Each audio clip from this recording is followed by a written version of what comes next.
Heute der Professor Dustar von der TU Wien.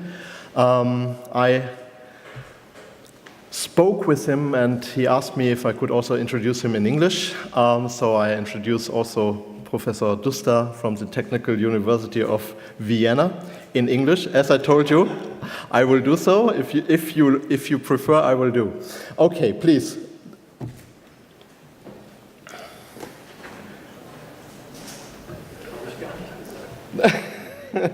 Ja, aber ich will jetzt nicht sagen, was du gesagt hast.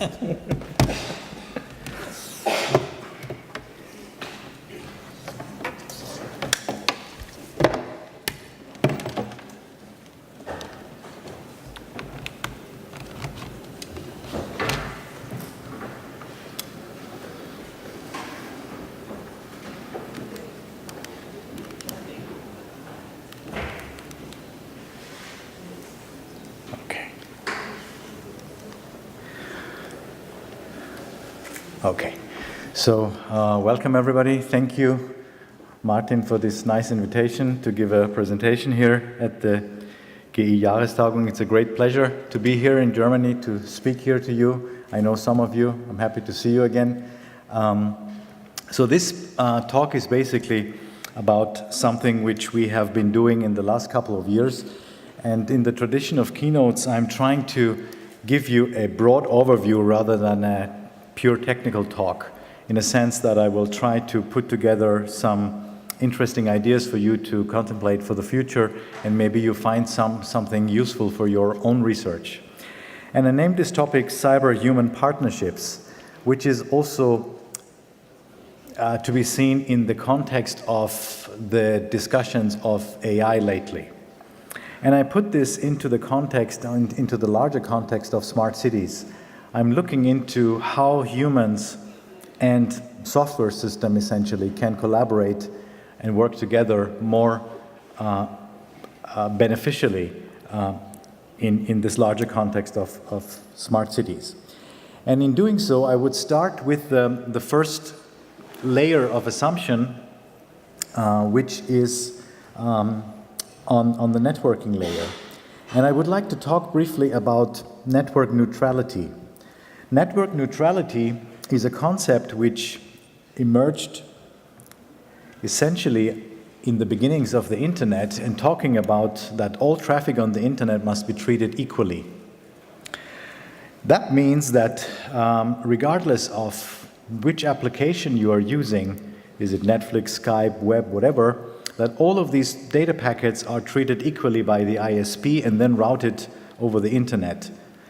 Having that idea, I think, is very essential for everything that we do, because it actually helps also to create innovative solutions for the future. And this is an area where we have lost somehow our attention, because we somehow take the network increasingly for granted, and it becomes a problem increasingly, as some of these cases demonstrate. So real cases where some providers block other providers' traffic, or other application providers' traffic, like presented here with Netflix, T-Mobile, and others. And this is kind of a problem. Why? Because I would like to put it into the larger context now. And if we understand the context of what it actually could mean, is that we see basically two camps. One is in favor of network neutrality. So you have innovators, consumers, and you have organizations and peoples who are in fact against network neutrality, such as big corporations, internet service providers, and partially also content service providers, which are increasingly the big five. The big five nowadays, the Apple, Amazon, and Google, and Facebook, and so on. And the regulators are trying to somehow follow the money, and we as researchers are somehow sandwiched between these areas, and we have a big problem somehow, and I think that was actually quite nicely demonstrated also by the previous keynote somehow with free software. The problem is now that there is one area which I call the corporate industrial complex, in which terminology I follow basically the terminology of US former President Eisenhower, who in his farewell speech, warned the American people regarding the military-industrial complex, where he says that basically the military-industrial complex is doing things that are not, known to the general public, not known to the people. And similarly, I think we can also observe today that we have a corporate industrial complex where we do see the big five plus other companies, but basically a few who are working together in networks, who are content and service providers, who have a tremendous impact on what we have as network neutrality. And this will have a huge implication for everything that we do, because whatever happens on the network will bug us sooner or later. It's not just a philosophical or theoretical question, it's a question also of survival of the industry as we know it. And since this is an area where I am working on since a couple of years now, I would like to look at this context in the area of Internet of Things, since it is becoming increasingly popular, as you know. So now consider you have ISPs having to route traffic of all sorts of devices, and if you do not follow network neutrality, what you would typically do, you would prioritize partners in your IoT platform. So as a simple example, which everybody would understand, is that you would take, for example, the traffic coming from BMW cars and prefer that traffic vis-a-vis the Mercedes cars or whatever other cars. Now, that could be an interesting scenario, and business-wise, actually, it might even make sense, right? For BMW, certainly would make sense in this example. But of course, it's problematic. It is problematic because companies could argue, well, if you have an emergency, why not do it, right? But then the question becomes, who determines where is the emergency, what is the emergency, etc. So somehow we have to deal with this question also of context. So we cannot sneak away from this problem again. And I think this is kind of urgent now because it's hitting the Internet of Things world.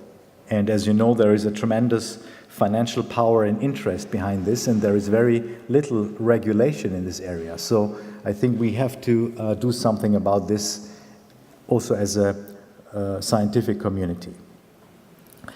In the larger context now, I'm moving up the ladder, if you like. What we observe now in the last couple of years is a smart evolution of people, services, and things being weaved together in what I call elastic systems and processes. So we have a bunch of application areas, more or less novel, like smart homes, e-health networks, governmental networks, transportation networks, or energy networks, whatever you have. And all of these information systems increasingly are composed out of these three building blocks: people, services, or systems, and things.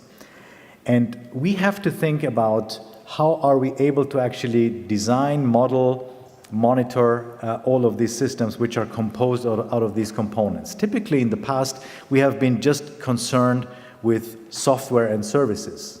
This is what we were building. People were, in the best case, just outside the system interacting with the system, but definitely not part of the system in that sense. And I think that now increasingly we have to deal with this problem as well. So people as, if you like, functional building blocks of the system. Things that, system sciences have been saying for the last decades, if I may say. And also the question of the things, basically. How do we deal with the things? Because now the things are starting to sending data, consuming data, etc. So if we boil it down on the technical level, basically we see that there are three areas. The smart things areas where we're dealing with sensors, actuators, questions of data analytics. Then we have the question of cloud computing, which is dealing with is now becoming mainstream or is mainstream, dealing with the large-scale data processing.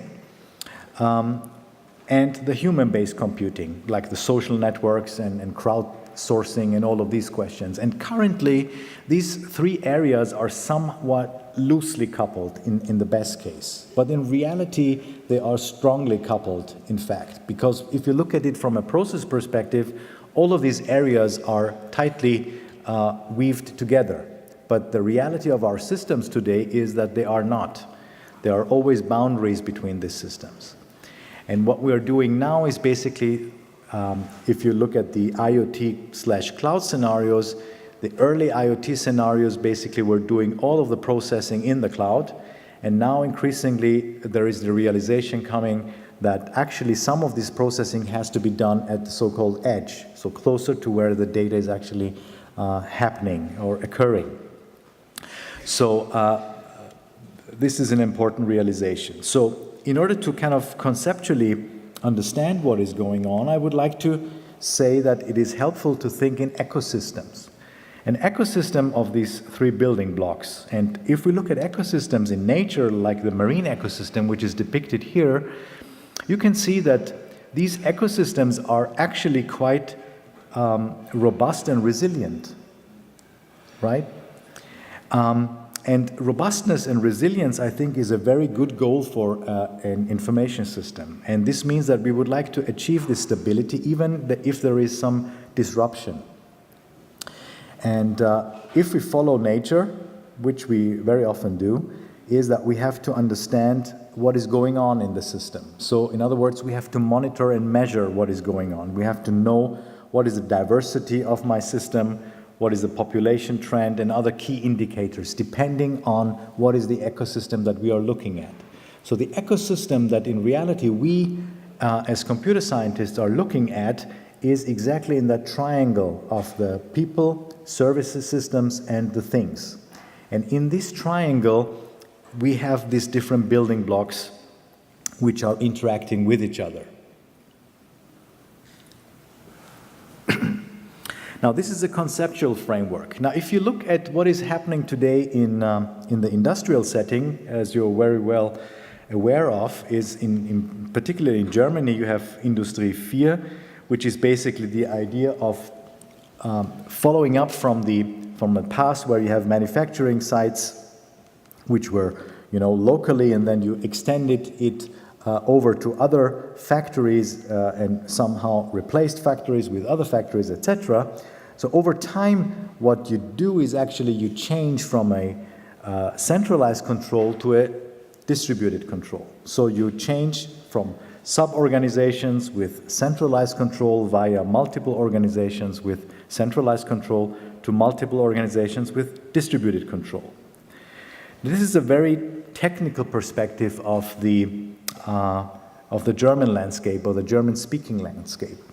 Interestingly, if we turn our attention to Asia and look to Japan, they call something Society 5.0. So it has to be an upgrade, right? So Industry 4 is not good enough. There has to be an upgrade, so it's Society 5. And interestingly, if you look at this, is that they have the assumption that we are evolving from a hunting society where we are coexisting with nature, because you have to understand now we don't coexist with nature anymore. This is somehow the assumption, which I would heavily doubt. So there is a coexistence with nature, and we are a hunting society, we were a hunting society, and now we are moving to Society 5.0, where everything is super smart, as they call it. And in this super smart society, all the information systems, all the services, all the processes which are provided are basically for the consumer, for the work, for the education, for the consumption, recreation, etc.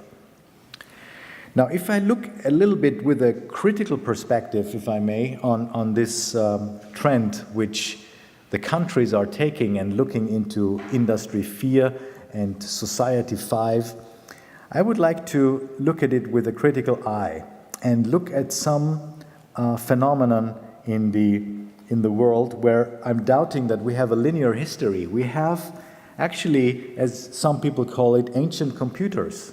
We have a phenomenon like Stonehenge, or in South Africa, Adam's calendar, where we have stones which de facto are operating like computers. Why?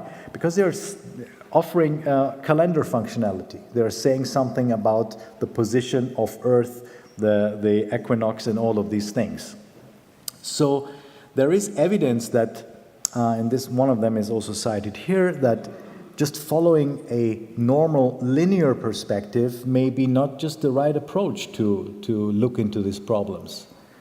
And even some people go even further and say that the ancient pyramids have a fascinating similarity with computer architectures. I leave that to you. But what I can follow from this argumentation is that basically we have to check our assumptions, we have to check our models and abstractions. Why is it necessary? I think it is necessary because when we look back, we can see that there is a co-evolution of science and its technologies.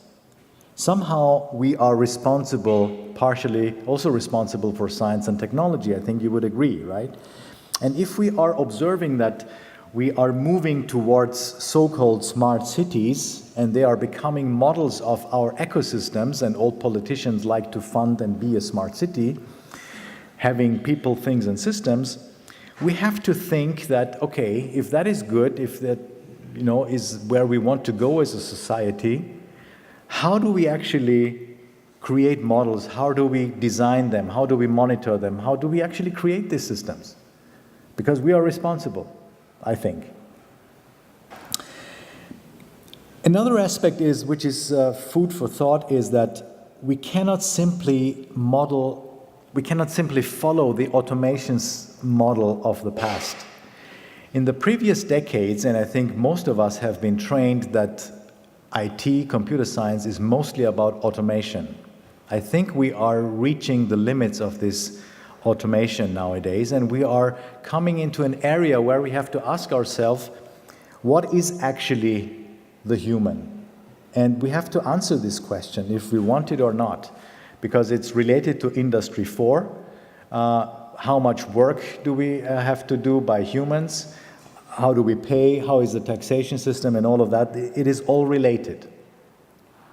So I think that we have to also think about how do we move successfully over the decades to come from a traditional automation support to a creativity support, which I believe should be the assumption of what a human actually is. I think that we as people are essentially creators. We are creating things, creating ideas, etc. So how can we bring in this valuable resource into this overall picture? And if you look at it with a critical eye, actually we don't really have it now. We are looking at the people simply as entities which are input-output devices for the system. In the next case, in the best case, the people are functional building blocks, but there are very few support areas for creativity support. So people can actually thrive where they are working. So somehow we have to create better layers of these paradigms. We have been fooled in the past by the scientific perspective of the reductionist materialistic perspective, that we have to take out the observer totally. And by taking out the observer, by taking out the people, we have basically created a little bit of a damage also to the field. Why? Because we are somehow missing the human component. And with the human component, I don't mean necessarily just the interaction part, but also the actual very basic part of what is the human actually doing in all of these systems.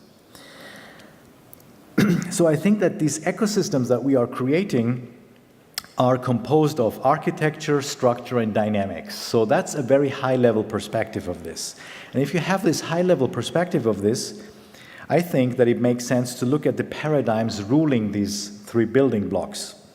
And I would like to propose in this talk three main paradigms which we should investigate further together as a community. One is the question of elasticity, which is the foundational building block for creating resilient systems, because a resilient system is not static, it is elastic. And that's the successful feature of any creature and system, even in nature. The second part is osmotic, which I will talk to you in a minute, and the third is social compute units.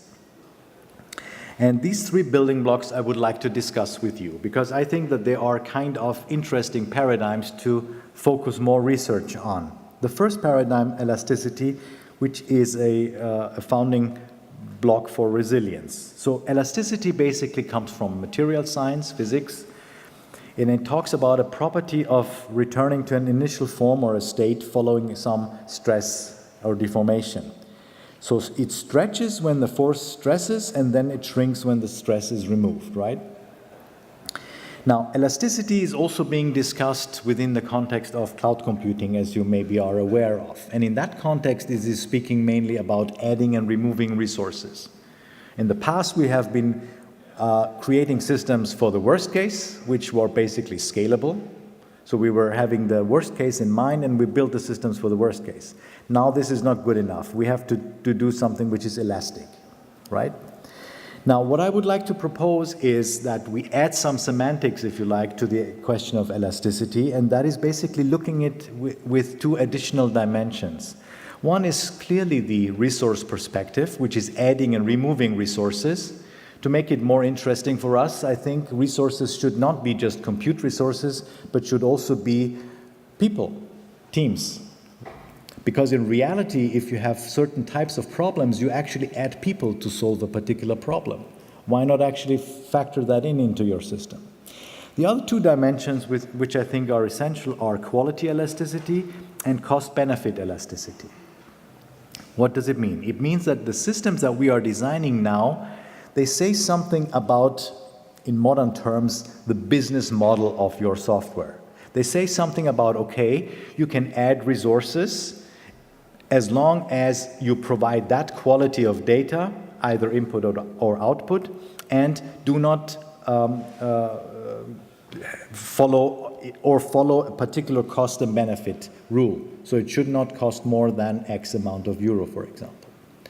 So whenever we design a system now in, for example, the cloud context, we are actually looking at the business model also in mind. And I think this is qualitatively also new compared to the past. We think about what is the quality and also what are the costs by designing the system. And I think there is plenty of research to be done in this question of resilience and elasticity from theory to practice.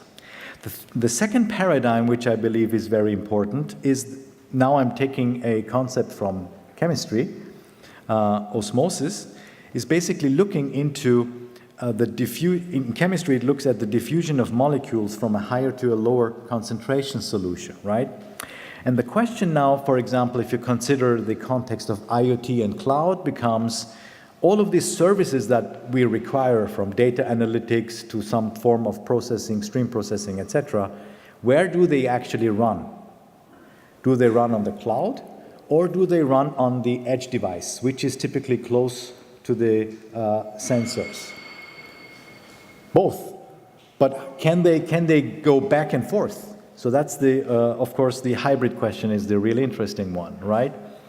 So you see, we had similar problems in the past, software code migration and stuff like that. So there were similar questions, but now it has a different spin because we didn't successfully fix that problem. So it comes back. That's my credo. So whenever we don't fix it, it comes back with a different flavor. And apparently this is now the case. We have to attack this problem of where do these pieces actually run. Microservices is one attempt to look into this, right? Because you can have containers operating on the edge device or on the cloud device. The third paradigm is kind of interesting because it is dealing with people. And whenever you deal with people, it becomes a little bit messy because we enter into this space of automation versus creativity support. What I mean here with the paradigm of social compute units is essentially that we have to create, or what we propose here is to create concepts, frameworks, models, tools, etc., to support the team formation plus the technical support for these teams. I give you a concrete example what I mean. If we assume that here in this lecture hall we are the experts for some topic, and we should come up with some solution, with some proposal within the next 4 hours to fix a particular problem. Okay? How much time would we dedicate on actually discussing, how do we actually do this, with the tools? I mean, do we use Dropbox? Do we use email? And how do we do it, right?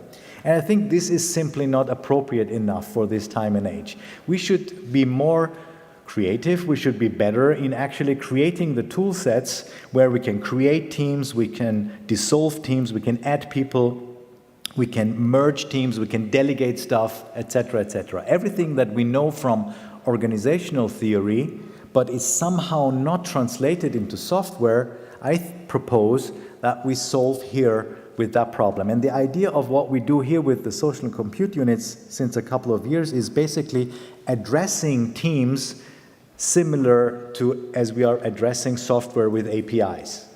So we have a team which we can address, which we can send messages to, and we don't care how that team is actually created in the back end.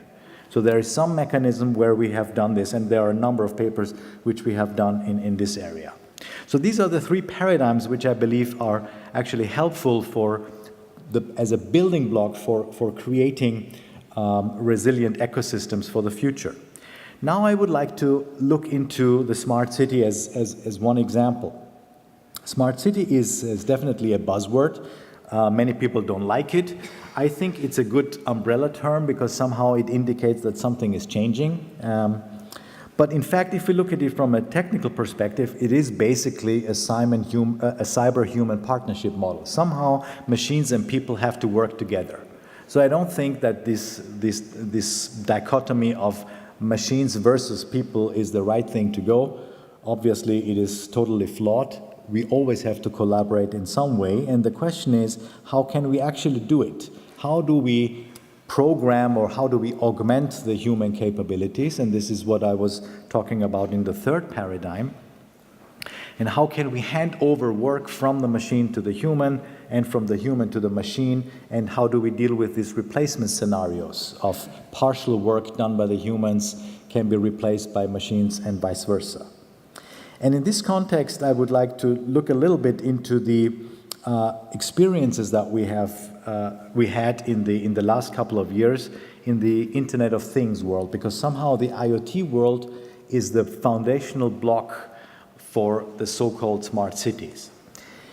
So we started a couple of big projects in IoT, and we looked into the different ecosystems in the so-called smart buildings, if you like.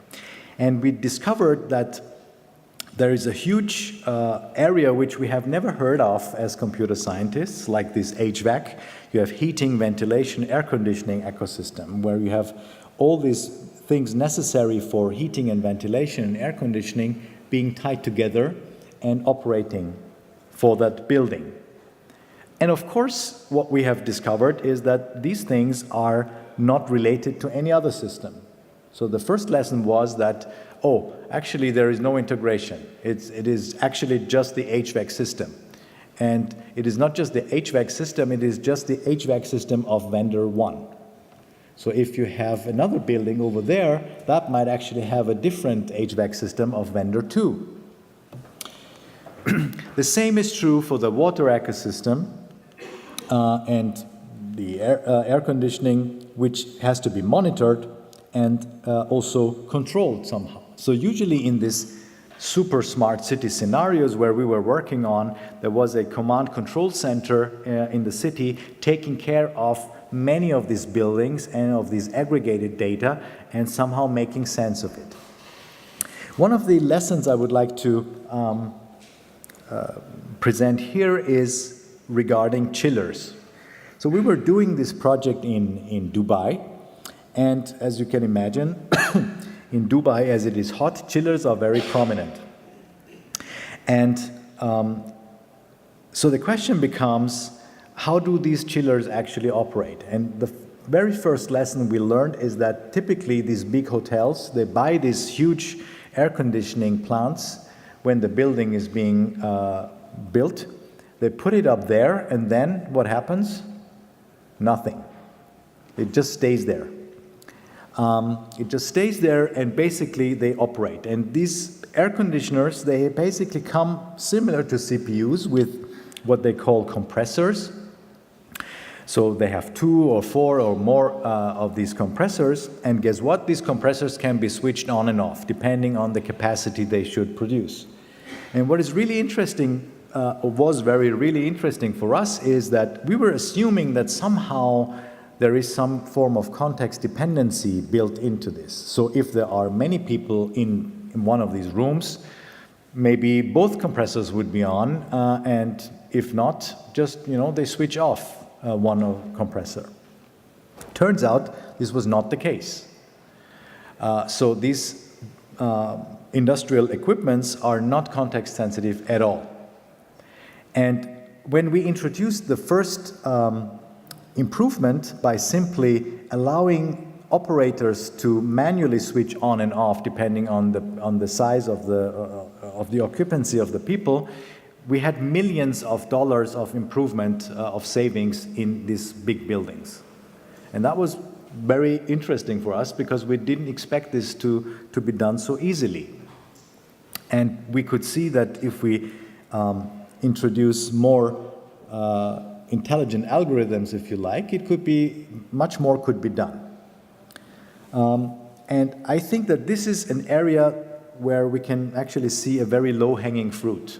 Now, of course, I'm aware that you could also see this as a form of surveillance if I go further. But on the other hand, I think that what we are mimicking in the large context is somehow the human body, and we are creating a form of an autonomic nervous system in which all of the parts are corresponding with each other. And nature is like that too. The ecosystems are like that too. So the things have to correspond and talk to each other. And that talking is actually, I think, one of our prime concerns. Now, if we look at the traditional ICT view on smart cities, most people say, okay, so what we would like to do is we would like to monitor and control large-scale networks of these interconnected things. So all of these devices, these sensors, actuators, and services that the city of X provides, we want to control those, right? So we are focusing traditionally on optimizing the infrastructure. We are not focusing on the society or any other outcome. Typically a technology perspective. Then we have another perspective, which I also would like to highlight. It is the societal view on the smart city. And this is followed by many people working in the softer areas of computer science, so-called software areas, where they also deal with questions like crowd sensing and stuff like that, where they are working on active involvement of individual citizens and processes, ad hoc activities to achieve some form of collective benefit. So here you have examples of optimization of transportation, like ride-sharing applications, or energy use optimization. I can sell you my energy because I have some photovoltaic equipment and I don't need that energy, I can give it to you, sell it to you, etc. So these forms are kind of following a societal view on the smart city. And many new business opportunities also emerge out of this collective participatory model in the future. But simply we don't have the necessary tools yet to be aware of them and to deal with those. The third perspective which I am advocating here is a holistic view in which I acknowledge these different technological building blocks that we typically have, plus relying on the broad citizen participation. And I think one of the important and interesting research areas also for citizen participation is the question of incentives and rewards. So whenever you deal with people, in contrast to machines, you have to ask the question, how can I incentivize and reward the people? And this is not trivial, because I can be rewarded or incentivized by simply being in the right team with the right people. Other people might be rewarded by having more euros and everything in between that you can imagine, right? Now, wouldn't it be nice if we could have pieces of technologies which support this context-aware rewards and incentives so that in the future we could actually get what we want? Because what I want might be different from what Martin wants. So in other words, I think that going back to the previous talk, the freedom might be different from the perspective of the different stakeholders. So in other words, that what we are trying to do is we are creating somehow an architecture of values. And where I'm leading at is that somehow as computer scientists, we are now, as we are penetrating all areas of society, things that we have been preaching for the last decades and now is becoming a reality. So we are penetrating really all areas of society. We also have to deal with all the questions which are related to this. And the questions are connected to a lot of these ethical, privacy, and these sort of questions too, plus all of these novel business models. So it becomes even more complicated. So where do we go? How do we actually do that? One proposal from us is, a recent proposal, is to look at it from different dimensions, and we break it down somehow into a couple of dimensions. One is we look at the infrastructure. If we look at it from an infrastructure perspective, we could say that, okay, we want to optimize and save the city-owned physical infrastructure. But in parallel to that, we propose to also look into privately owned IoT infrastructure as part of that infrastructure. Why is this relevant?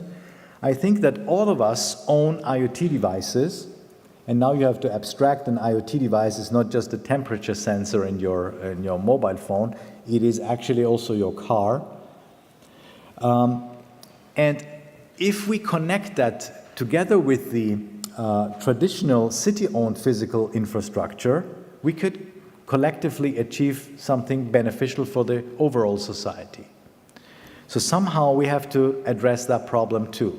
So we have the question of ownership, which is partially belonging to the city governments, or to the governments, whatever, and privately owned.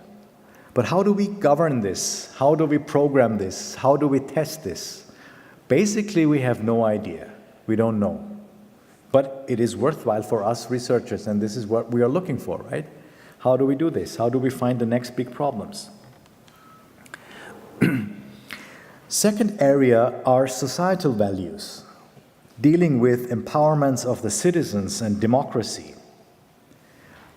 One example in recent Vienna, we had this long discussion of if we would like to have a pedestrian street in one of the most famous areas of Vienna's shopping district. Should we, get rid of the cars or not? It was a huge political debate. Basically, no real arguments, as you can imagine. But how would it be if we could have real sensors, real simulation models, and real facts, playing around with it and having people involved in it and checking things? I think that would be great. And I think we are responsible for that because nobody else is going to do it. The third area deals with business values or novel business models, if you like. We could augment the city infrastructure with also citizen-owned devices. We could support microtransactions. We could create novel models for crowdsourcing the workforce in whole areas and regions.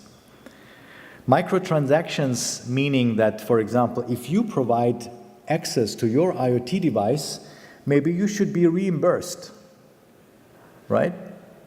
But this reimbursement typically cannot work with the current financial infrastructure that we have because the transactions are really very little, right? Maybe you get a few cents here and there, but in totality it adds up. So how do we do it? So in essence, that what we are proposing is to look at it from an architectural point of view as a smart city platform or a smart city operating system, if you like, where we look at the social infrastructure, the physical infrastructure, the core platform or the operating system, if you like, with what are the things that we would like to provide for such solutions, and that allow for add-on services and business logic from other entities to add to that. I think that is necessary, and we are pitching this idea to many cities because we think that it's quite dangerous if we don't do it. Why? Because the other alternative is that the Googles of this world will come in and say, okay, this is our solution, you take it or leave it. And I don't see why Chemnitz should be run by a company in California or Vienna or any other place.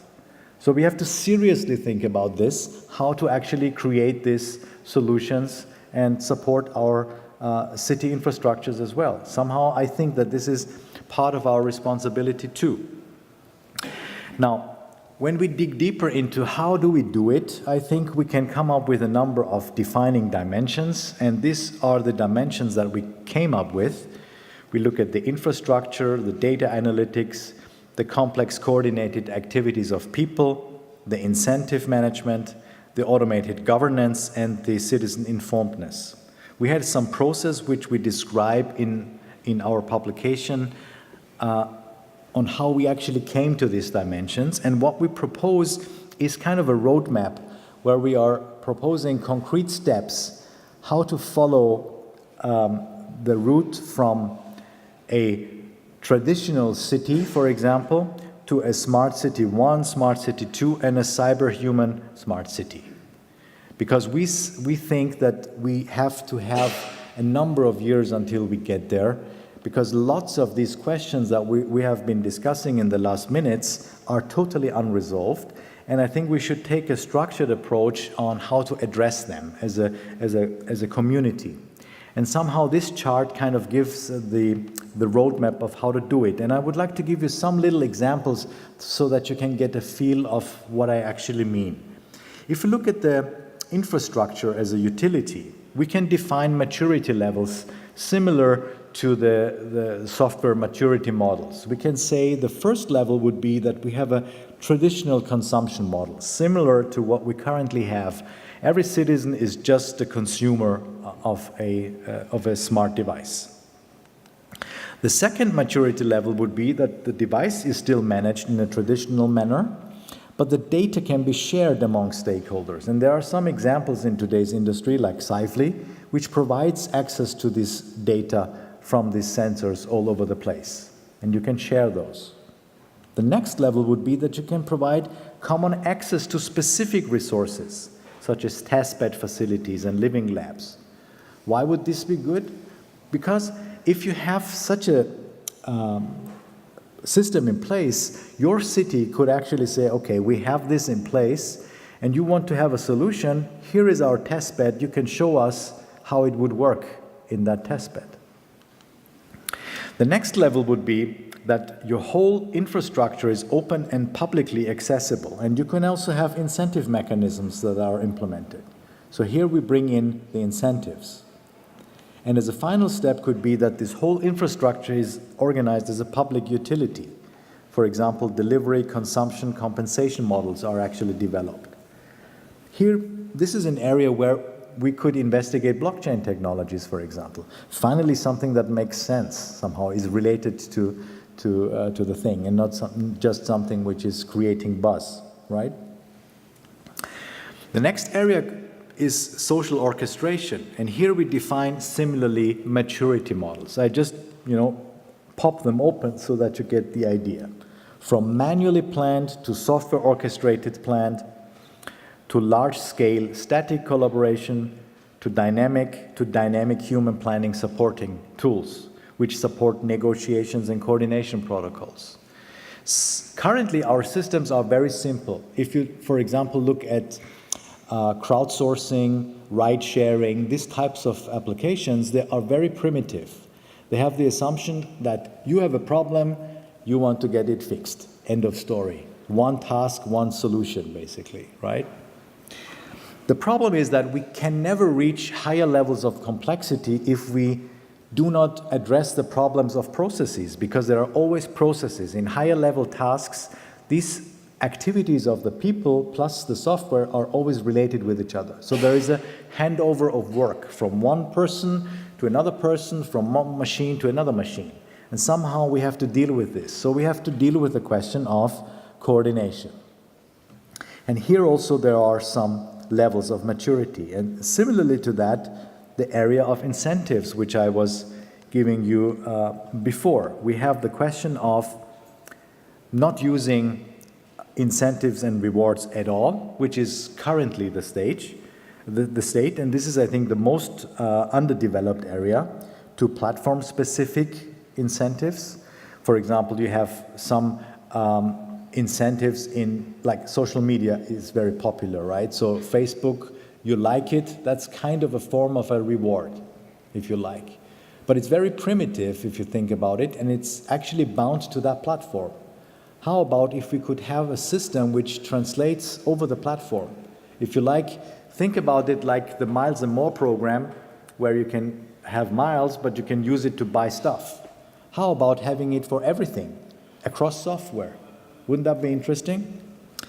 And that could stimulate resource sharing, automated incentive management, to even dynamically generate and adjust particular groups of people depending on the task at hand, depending on how much budget is available, and stuff like that. Similarly to the area of governance, the question of governance is, you have traditional governance where you just look at the physical infrastructure. The next is the current stage where most of our cities are in. We call it digital transformation, open data, everybody having a digital strategy and stuff like that, right?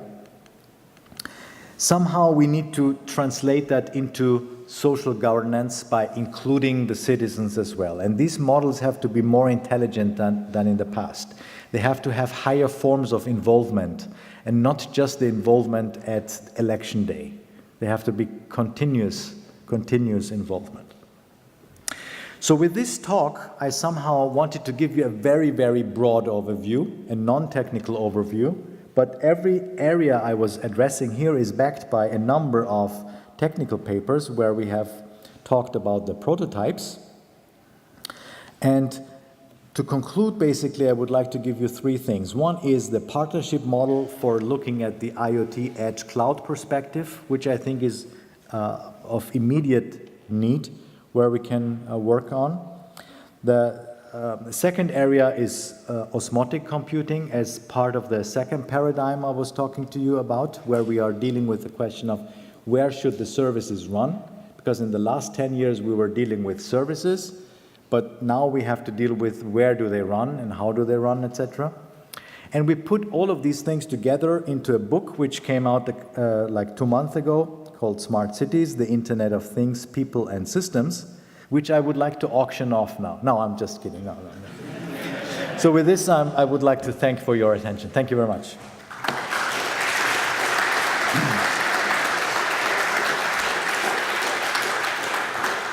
I think we have time for questions, Martin? Yes.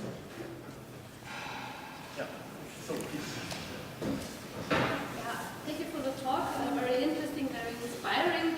I'm wondering about your term maturity. You reflected to, I think, CMMI, and as we know, there are the maturity levels not as much connected with development levels. They are more a kind of maturity of management. So the most advanced level is called optimizing. So I'm wondering whether your levels are more a kind of development level, or let's say social and technical interoperability or orchestration level. Yes, probably the latter, because we are not talking about the development process per se, but we are looking at it from the perspective of how mature can the overall conglomerate or ensemble of social technical system actually become. But it's not a managerial maturity, it's more a technical and social. Yes, it's the connection, exactly. If you have a better term, we are not religious about the term, and we are happy to exchange it for a better term. I will think about it. Yes, please. Any other questions?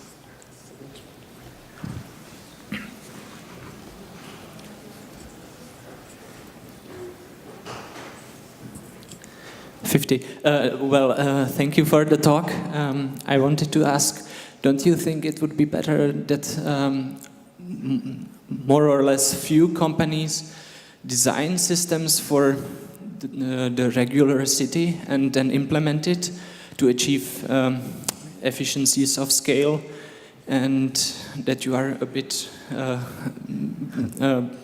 concerned with the not invented here syndrome when proposing that each city should develop their own system for the smart city? Yes. I think here, like with many other things, it's the planning and it's not the plan which actually counts. So in other words, I think that if a city, for example, goes into this adventure of planning for a smart city, becoming a smart city, and going through this set of questions, that's the actual benefit which is there for the stakeholders. But very practically speaking, I think we are now on the verge of really having this, to deal with this situation. Do we hand in the keys to the city to the big five or not? It's a very practical question. And I think we should address this by having more initiatives on the decentralized level. So to answer your question directly, I think we should invest more in specific solutions.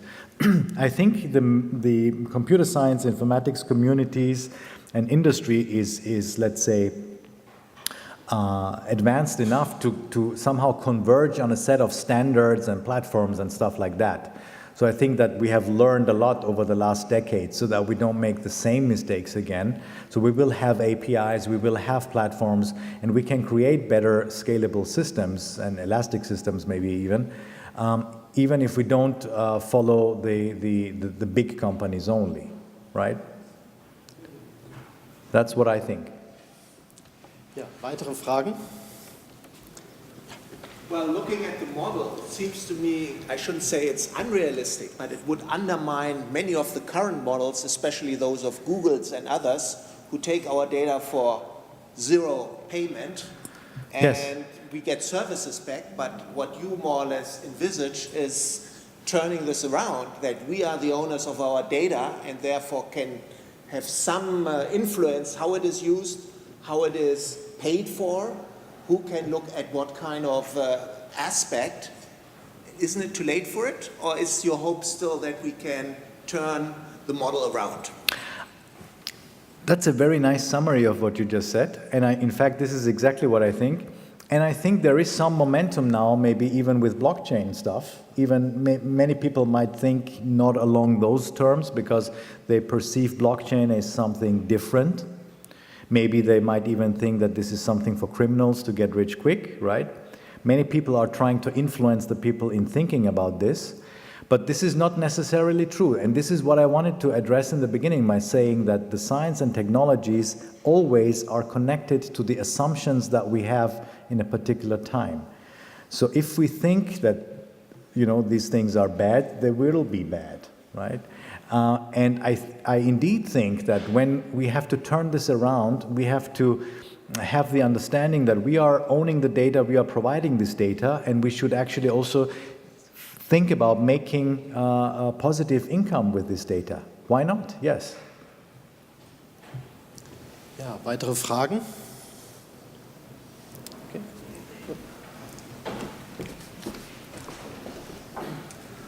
I like the idea of the comparison with a kind of organism or ecosystem.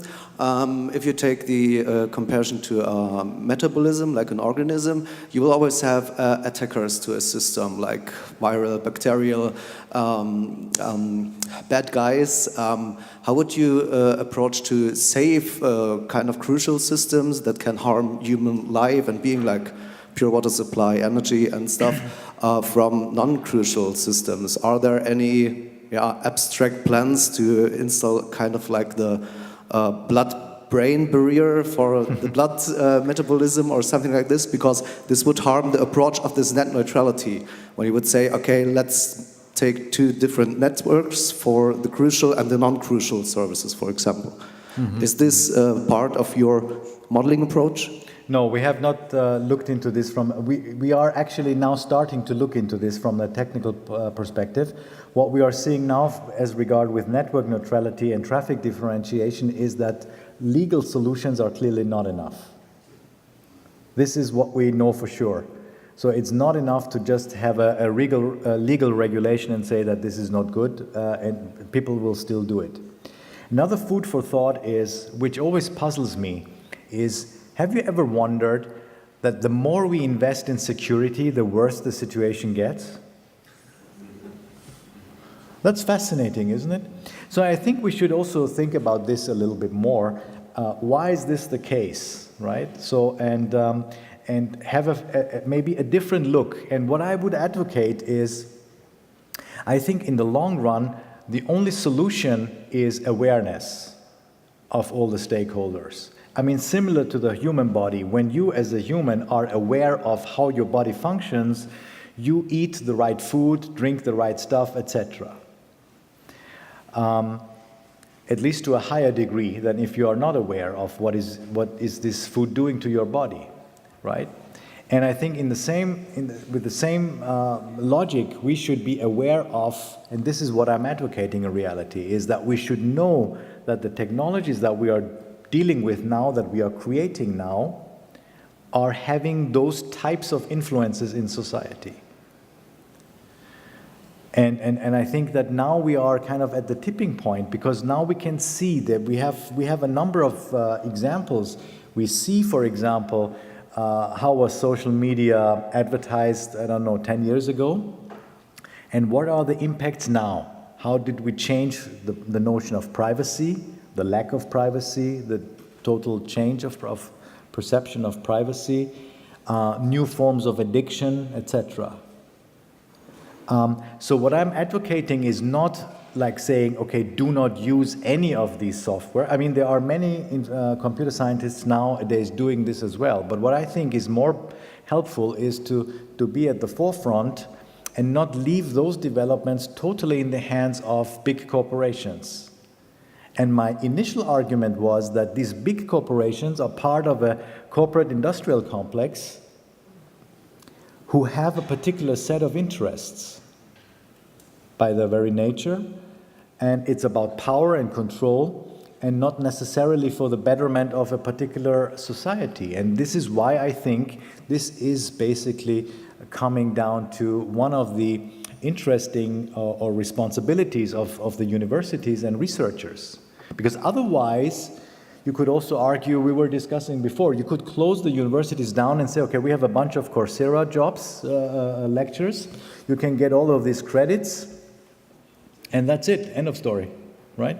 So why do we need research in the first place? I'm sure you could convince politicians that you don't need research anyway, because Google is doing it anyway. So that would not be a good development, right? So I think awareness in the long run, even if it's very painful, awareness of the involved stakeholders, I think, is necessary. And in particular now, if you talk to city officials, etc., I think there is some there is some evidence. I have positive impressions that people are understanding that if they don't do anything, everything will be run by the big five. And there is some resistance. And I think especially in the German-speaking countries, there is some awareness of this. And even politically, you can sense it now easily, that things are flipping a little bit. It's a related question over here. Would you advocate a stronger German or European companies which are handling those problems and creating solutions? Or would you say that we primarily need a political solution like a Digital Ministerium, which gives some guidelines the companies? Well, software is global. It doesn't stop at borders. It doesn't make any sense. I mean, I think that we should have at least, if we would live in a different world, we should have worlds, the whole world cooperating. That would be much more efficient.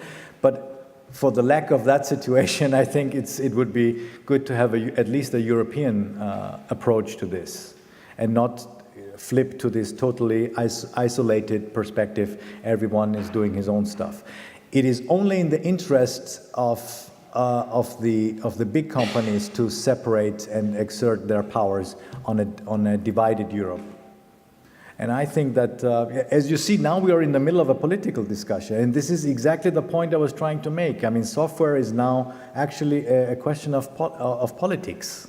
We cannot circumvent that discussion anymore. So I think, yes, it is a European thing. We need to fix it from a European perspective. And if I may add something, if you look at China, for example, China has the counterexamples for search engine, for things like an Airbnb, for like a WhatsApp is WeChat, for Uber is Didi, etc. So everything they have on their own. If somebody plugs something in Silicon Valley, we are really in trouble.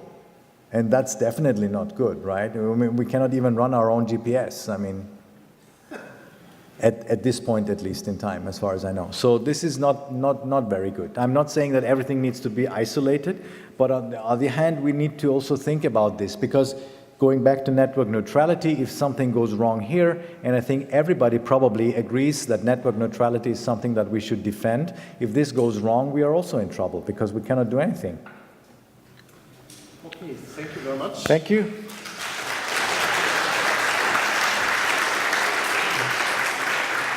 Ja, mein lieber Schahram, thank you very much. Ein kleines Räuchermännchen auch für dich. Super. Männchen.